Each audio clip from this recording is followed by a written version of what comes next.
दुख जीवन का एक अनिवार्य हिस्सा है। ये हमारे जीवन में उतार चढ़ाव लाता है। हर कोई अपने जीवन में किसी न किसी रूप में दुख का अनुभव करता है। दुख हमें अंदर तक हिला देता है, लेकिन यह याद रखना महत्वपूर्ण है कि दुख हमेशा के लिए नहीं रहता। जैसे मौसम बदलता है, वैसे ही दुख भी आता है और जाता है। कुछ लोग दुख में डूब जाते हैं और खुद को इससे उभरने नहीं देते, लेकिन कुछ लोग दुख से सीखते हैं और मजबूत बनकर उभरते हैं। नमस्कार दोस्तों, फिर से स्वागत है आप सभी का हमारे इस YouTube चैनल में। आज हम जानेंगे कि कैसे एक सुखी व्यक्ति खुद को दुखों में डाल लेता है और दुखी हो जाता है। चलिए शुरू करते हैं आज की कहानी। एक बार की बात है, एक नगर में एक लड़का रहता था जिसका नाम था मोनू। वह अपने जीवन से बहुत निराश था। उसकी निराशा का कारण यह था कि वह अब तक अपने जीवन में कुछ भी नहीं कर पाया था। उसके माता पिता उसे रोज ताने मारते थे कि तुम्हारे सभी मित्र कुछ न कुछ कर रहे हैं, लेकिन तुम अभी भी घर बैठे हो। दोस्तों के बीच भी अक्सर उसका मजाक उड़ाया जाता था। जब वह कहीं जाता तो लोग उससे पूछते थे, बेटा तुम क्या कर रहे हो? उसे यह बताने में भी शर्म आती थी कि वह कुछ नहीं कर रहा है। धीरे धीरे उसने रिश्तेदारों से मिलना जुलना कम कर दिया और लोगों से मिलना भी बंद कर दिया। वह ज्यादातर समय घर पर ही रहता, अकेला रहता और भगवान को कोसता रहता। वह अपनी किस्मत को दोष देता था। अब उसे अपना जीवन बोझ लगने लगा था। कभी कभी वह सोचता कि कब वह कुछ करने के योग्य बनेगा, और फिर वह सोचता कि जिंदा रहने से अच्छा मर जाना ठीक है। एक दिन वह अपने नगर की एक गली से गुजर रहा था। तभी उसने देखा कि एक गुरु दुख और परेशानियों पर उपदेश दे रहे हैं। वह भी इस भीड़ में सबसे पीछे बैठकर गुरुजी के प्रवचन सुनने लगा। गुरुजी कह रहे थे कि दुख हमें जीवन की कीमत समझाता है।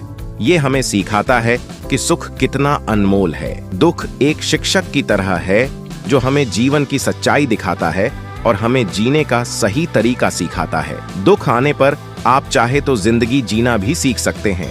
आप चाहे तो कुछ भी हासिल कर सकते हो और अगर चाहे तो एक कोने में बैठकर रो सकते हो। इन सभी बातों को मोनू ध्यान से सुन रहा था, लेकिन गुरुजी की ये बातें उसे पसंद नहीं आई। उसने खड़े होकर कहा, कुछ भी सीखने से दुख दूर नहीं होता है, इसमें केवल दर्द होता है। दुख की पीड़ा अनंत है। ऐसा लगता है कि इसके बाद कुछ होने वाला नहीं है, इससे कुछ भी फर्क नहीं पड़ता है, इसके सामने तो मौत भी छोटी लगती है। तब गुरुजी ने कहा, बेटा तुम्हारा दुख क्या है? मोनू ने उनके सामने अपनी सारी व्यथा सुनाई और गुरुजी से पूछा, मेरे इन दुखों का क्या समाधान है? ये सुनकर गुरुजी मुस्कुराए और बोले, तुम उसी दिन मेरे पास आना जब तुम्हारे जीवन में वास्तविक दुख आए। मैं तुम्हारी समस्या का समाधान अवश्य करूंगा। ये कहकर गुरु वहां से चले गए। मोनू ने सोचा, क्या ये मेरा दुख नहीं है तो क्या है? मैं जिस दर्द से गुजर रहा हूँ वो असली दुख नहीं है। क्या मेरा दुख कोई नहीं समझ सकता? जब माता पिता नहीं समझते तो भला ये गुरु क्या समझेंगे? दुखों से व्यथित होकर मोनू ने एक फैसला लिया कि अब वह कुछ करेगा। उसने एक छोटा व्यवसाय शुरू किया, पर उसे सफलता नहीं मिल रही थी, लेकिन उसके घर वाले खुश थे। कुछ कोशिश कर रहा है। वह अपने व्यवसाय में लगा रहा और धीरे धीरे उसे सफलता मिलने लगी। फिर उसने रफ्तार पकड़ी और केवल 3 साल के अंदर ही वह एक बड़ा बिजनेसमैन बन गया। अब मोनू के आसपास ऐसे कई लोग थे जो उसकी परवाह करते थे, जो उससे प्यार करते थे। अब उसके परिवार के सदस्य भी उसकी तारीफ करते करते थकते नहीं थे। दिन प्रतिदिन उसके मित्रों की संख्या बढ़ती जा रही थी। अब वह अपनी जिंदगी से बहुत खुश था। उसके कुछ दोस्तों ने उसे सलाह दी, जब तुम एक बड़ा बिजनेसमैन बनकर बहुत खुश हो तो सोचो तुम्हें कितनी खुशी होगी अगर तुम इस शहर और इस राज्य के सबसे बड़े बिजनेसमैन बन जाते। कितने लोग आपसे जुड़ना चाहेंगे? लोग तुम्हारे आगे पीछे घूमेंगे। तुम्हारी कितनी बड़ी ख्याति होगी और स्वयं राजा भी आपसे दोस्ती करना चाहेंगे। जरूरत पड़ने पर आपसे पैसे भी उधार लेंगे। दोस्तों की यह बात मोनू के मन में बैठ गई। अब वह और पैसे कमाने की कोशिश करने लगा, लेकिन उसे यह सब बहुत ही जल्दी चाहिए था। वह समय बर्बाद नहीं करना चाहता था। वह अधिकांश समय इन चीजों को प्राप्त करने में लगाने लगा। इसलिए वह ऐसे काम करने लगा जो सही नहीं थे। उसने पैसे उधार लेना शुरू कर दिया, अपने दोस्तों से पैसे की मंत्र और अधिक मुनाफा कमाने के लालच में। वह अपने माल में मिलावट करने लगा। उसने अन्य व्यापारियों के खिलाफ भी साजिश रची और उन्हें धमकाया।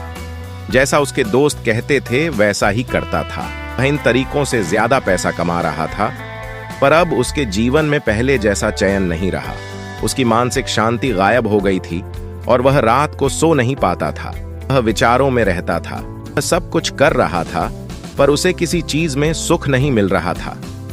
एक दिन मोनू अपनी गाड़ी से कहीं जा रहा था, तभी रास्ते में उसे गुरु का आश्रम दिखाई दिया।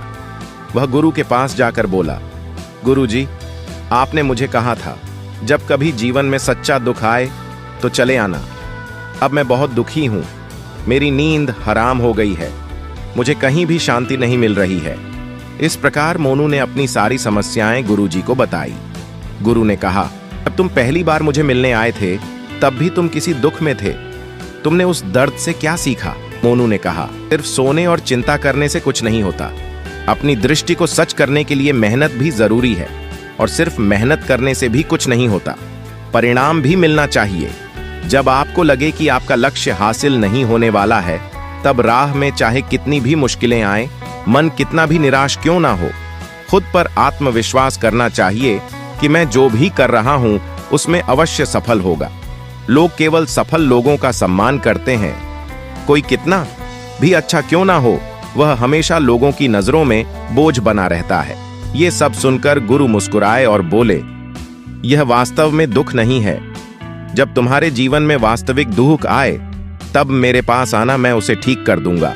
मोनू ने जाते समय गुरु को सोने के सिक्कों से भरा घड़ा भेंट किया। घड़ा देखकर गुरु ने कहा, यह मेरे किसी काम का नहीं है, इसे पेड़ के नीचे गड्ढा खोदकर गाड़ दो। मोनू ने घड़े को पेड़ के नीचे दबा दिया। जैसा कि गुरु ने बताया उसने वैसा ही किया और वहां से चला गया। कुछ दिनों तक उसका कारोबार ठीक चल रहा था, लेकिन व्यापार के गलत तरीके के कारण धीरे धीरे उसे व्यापार में घाटा होने लगा। उसकी सारी दौलत धीरे धीरे खत्म होने लगी और एक दिन ऐसा भी आया जब उसके पास कुछ भी नहीं बचा और उस पर कर्ज का बोझ चढ़ गया। परंतु वह निश्चित था, क्योंकि उसने सारा कर्ज अपने दोस्तों से लिया था।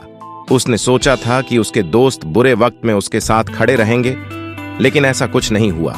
जैसे ही बुरा वक्त आया, दोस्त पहले उससे कर्ज मांगने लगे। अगर उसने कर्ज नहीं लौटाया तो उन्होंने उसे जान से मारने की धमकी भी दी।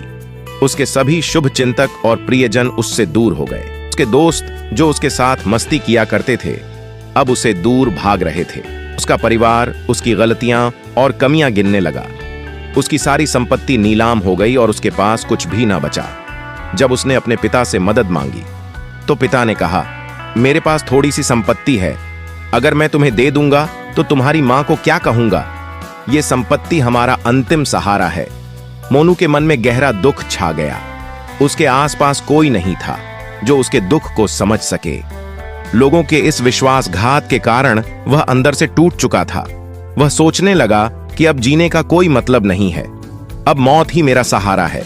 वह आत्महत्या करने के लिए पहाड़ी पर जा रहा था, तब उसे याद आया कि गुरु ने उसे कहा था, जब तुम्हारे जीवन में वास्तविक दुख हो तब मेरे पास आना। मोनू गुरु के पास गया और अपनी सारी व्यथा सुनाई। आंखों में आंसू लिए उसने कहा, गुरुदेव, मेरे दुख का निवारण कीजिए। तब गुरु ने कहा, जब जीवन में असली दुख आए तब मेरे पास आना, मैं इसे जरूर ठीक करूंगा। पहले आप मुझे बताओ कि आपने अपने दुख से क्या सीखा?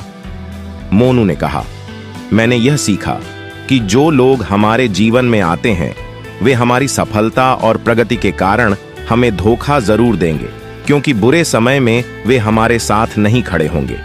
वे अच्छे समय में ही हमारा फायदा उठाएंगे और बुरे समय में हमें छोड़ देंगे। उन लोगों पर ही भरोसा करें जो हमारे बुरे समय में हमारे साथ खड़े रहते हैं, लेकिन ऐसे लोग बहुत कम होते हैं। जिनके पास हैं उन्हें उनकी सराहना करनी चाहिए, उनका अपमान नहीं करना चाहिए। कभी भी किसी के खिलाफ साजिश नहीं रचनी चाहिए।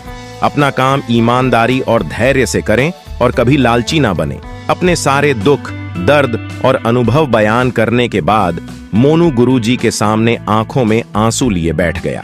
कुछ देर बाद गुरुजी उठे और पेड़ के नीचे गड्ढा खोदा और वह घड़ा निकाला जो सोने के सिक्कों से भरा हुआ। उन्होंने मोनू को देकर कहा, मेरे पास तब आना जब तुम्हारे जीवन में वास्तविक दुख हो। राहुल ने अपने गुरु को धन्यवाद दिया और उन्हें प्रणाम करके चला गया। उसने पैसों से एक छोटा सा व्यवसाय शुरू किया। अब वह छोटा व्यापारी बनकर भी खुश था। उसने पूरी लगन और ईमानदारी से कारोबार किया और जल्द ही वह अपने शहर का एक बड़ा व्यापारी बन गया। उसका जीवन सुख सुविधाओं से भरा हुआ था, लेकिन जीवन में दुख कभी भी आ सकता है। मोनू के जीवन में भी दुख आया। उसके माता पिता की मृत्यु हो गई। वे दोनों एक ही दिन मर गए। मोनू अपने माता पिता से बहुत प्यार करता था, इसलिए उनके निधन से उसे गहरा सदमा लगा। उसने अपने माता पिता का अंतिम संस्कार किया। शव जलते हुए देखा तो उसका मन बेचैन हो उठा। उसके मन में कई सवाल उठने लगे। वह घर वापस आ गया। उसने अपने माता पिता के घर और संपत्ति को देखा, जिसके लिए उसके पिता हमेशा लड़ते रहे। आज वह खाली पड़ा है। जिन्होंने इसकी देखभाल की, इसके लिए प्यार किया, वे इस दुनिया से चले गए। उसके पिता ने जो कुछ कमाया वह सब यहीं रह गया। एक दिन पहले तक उसके पिता मारपीट करते थे किसी के साथ अपनी संपत्ति के लिए। आज वे खुद इस दुनिया से चले गए। उसका मन ऐसे अनेक विचारों में भटक रहा था। वह अंदर से अकेला और डरा हुआ महसूस कर रहा था। वह खाली महसूस कर रहा था। उसे लगा कि कुछ तो है, परंतु वह समझ नहीं सका। इसीलिए वह गुरु के पास गया। उसे देखकर गुरु ने कहा, क्या जीवन में कोई दुख है? मोनू ने कहा, वैसे तो जीवन में कोई दुख नहीं है, सब कुछ अच्छा चल रहा है, लेकिन आज मेरे माता पिता का देहांत हो गया है। मैं इस घटना से बेहद दुखी और परेशान हूं। गुरु ने कहा, इसमें दुखी होने की क्या बात है? एक दिन सबको मरना है, मुझे भी मरना है, तुझे भी मरना है। शायद तुम कल ही मर जाओ या आज भी मर सकते हो। मोनू ने कहा, क्या कह रहे हो गुरुजी?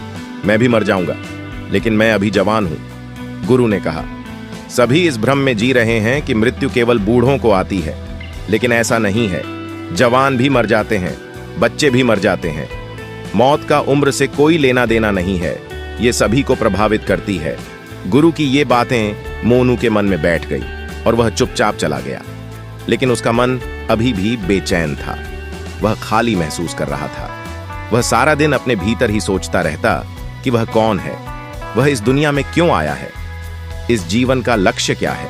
ऐसे कई सवाल उसके दिमाग में लगातार उठ रहे थे, लेकिन उन्हें अपने किसी भी सवाल का जवाब नहीं मिल रहा था और उसका दुख दिन दिन बढ़ता ही जा रहा था।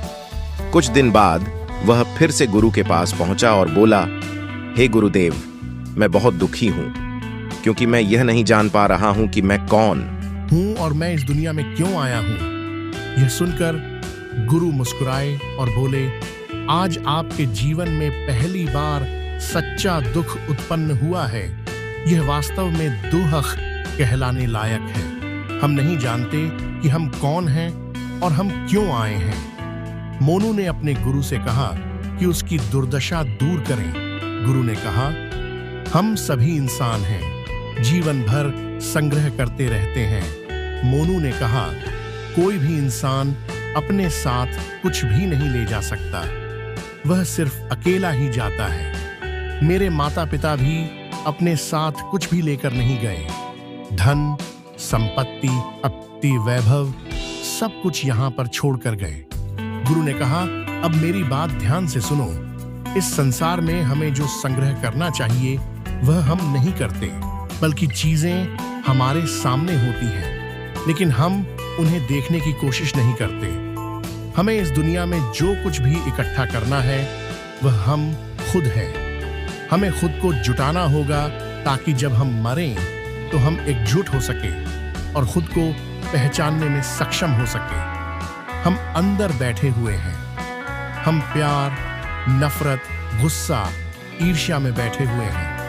कर्तव्य, धन, स्थिति, प्रतिष्ठा, सम्मान, पहचान, धर्म, जाति, सैकड़ों, हजारों ऐसी चीजों, छाओं में हम विभाजित हैं और टुकड़ों में जीवन जी रहे हैं। इस विभाजन के कारण हमारी चेतना कभी एक नहीं हो सकती। हमारी चेतना की शक्ति बिखरी हुई है, इसलिए हमारे पास इतना समय नहीं है, इतनी ऊर्जा नहीं है कि हम मर सकते हैं और अपने भीतर देख सकते हैं। वास्तव में धन, सम्मान और सुविधाओं के अभाव को लोग दुख समझते हैं और जीवन भर के लिए इसे दुख का कारण बताते रहते हैं और समाधान खोजने का प्रयास करते रहते हैं। उन्हें अपना समाधान कभी नहीं मिलेगा, क्योंकि जिसे लोग दुख कहते हैं वह वास्तविक दुख नहीं है। यह सिर्फ एक आदमी की इच्छा है, उसकी इच्छा कभी पूरी नहीं होती। इसीलिए व्यक्ति को कभी उनके प्रश्नों का समाधान नहीं मिलता। इसलिए इन सब से परे यदि आप अपने दुखों का परम समाधान चाहते हैं तो सबसे पहले खुद को समेटना होगा। इस दुनिया से अपनी ऊर्जा वापस ले लो और इकट्ठा करो। अपने आप पर ध्यान केंद्रित करो, स्वयं पर ध्यान दो। अपने मृत्यु से पहले अपने आप को जानने की कोशिश करो, बिखरो मत। मोनू ने कहा, गुरुजी, क्या हमें संसार को छोड़ देना चाहिए? हमारी सभी इच्छाओं को मार देना चाहिए। किसी से प्रेम नहीं करना चाहिए, धन संग्रह नहीं करना चाहिए, सम्मान की आशा छोड़ देनी चाहिए। गुरु ने कहा, भावनाओं और इच्छाओं से बिखरे हुए मनुष्य में से बाहर निकल आओ। जैसे कोई पत्थर पहाड़ से अलग होकर गिरता है, जब वह गिरता है तो पर्वत का कोई नियंत्रण नहीं होता सिवाय देखने या परेशान होने के। ठीक वैसे ही बिखरे हुए मनुष्य की इच्छाएं बेकाबू और दर्दनाक होती है। उसका अनियंत्रित मन इच्छा करता रहता है और कल्पना करता रहता है और यह दुख देता है। लेकिन जब एक व्यक्ति अपने मन को एकत्र करता है तो वह जो कुछ भी करता है वह उसके नियंत्रण में होता है। फिर उसकी इच्छाएं भी नियंत्रित होती है। मोनू ने कहा, आपने मेरा असली समाधान कर दिया है। अब मैं खुद को तलाशने की कोशिश करूंगा। गुरु ने कहा, मानव शरीर में बहुत ऊर्जा और शक्ति है, लेकिन यह फालतू के कामों में बंटा हुआ है, बेकार की बातों में लगा हुआ है। यह एक बहुत ही शक्तिशाली मशीन की तरह है और वह बिना सोच समझे अपनी शक्ति बर्बाद कर रहा है, बिना किसी नियंत्रण के। इसीलिए इस शक्ति पर ध्यान दें, अपनी चेतना को इकट्ठा करें। मोनू को अपने प्रश्नों का उत्तर मिल गया। उसने अपने गुरु का धन्यवाद किया और चला गया।